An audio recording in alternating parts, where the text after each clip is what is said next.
Islamic Research Center. अस्सलाम वालेकुम रहमतुल्लाहि वबरकातुह। अल्हम्दुलिल्लाह वस्सलातु वस्सलामु अला रसूलिल्लाह अम्मा बाद।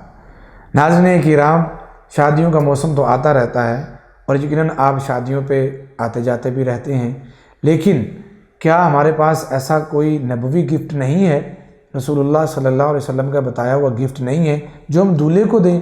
क्योंकि हम दूल्हे के लिए बड़े प्यारे प्यारे गिफ्ट ले जाते हैं, लेकिन वो गिफ्ट जो रसूलुल्लाह सल्लल्लाहु अलैहि वसल्लम ने हमें बतलाया है कि आपने दूल्हे को जाके ये देना है, हमें वो आज याद नहीं है।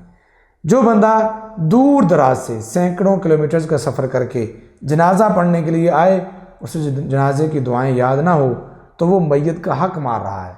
इसी तरह वो शख्स जो सैकड़ों किलोमीटर्स का सफ़र करके आता है, शादी अटेंड करता है, वलीमा अटेंड करता है, लेकिन दूल्हे को वो दुआ नहीं देता जो दुआ उसे देनी चाहिए थी, वो गिफ्ट नहीं देता जो रसूलुल्लाह सल्लल्लाहु अलैहि वसल्लम ने बतलाया था, तो ये दूल्हे का भी हक मार रहा है।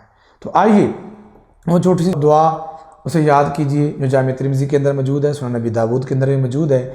जामे तिरमिज़ी में हदीस नंबर 1091 है और तर्जमा भी बड़ा प्यारा है। आप फरमाते हैं, जब भी तुम शादी पे जाओ और दूल्हे के पास बैठो, उसे ये मुबारकबाद के अल्फाज, ये दुआ ज़रूर दिया करो, बारकल्लाहु लका व बारका अलैका व जमा बैनकुमा फ़ी खैर। इसका तर्जमा ये बनता है, बारकल्लाहु लका, अल्लाह तुझे बरकत दे, व बारका अलैका, और अल्लाह तुझे हमेशा बरकत के ऊपर ज़िंदा रखे। इससे जामे और क्या दुआ हो सकती है? ज़िंदगी, सुकून, अमन, प्यारी, ये सारी बरकत के साथ होती है। व जमा बैनकुमा फ़ी खैर, और तुम्हारा आपस में जमा होना, दो ख़ानदानों का मिलना, अल्लाह इसे भी खैर वाला बना दे। तो गुजारिश ये है, इस दुआ को ज़रूर याद कीजिए। डिस्क्रिप्शन में भी आपको ये दुआ मिल जाएगी और हमारे वीडियो के आखिर में भी ये दुआ लगी हुई है, ज़रूर याद कीजिए। दूल्हे को ये नबवी गिफ्ट दीजिए। अल्लाह मुझे आपको अमल की तौफीक अता फरमाए।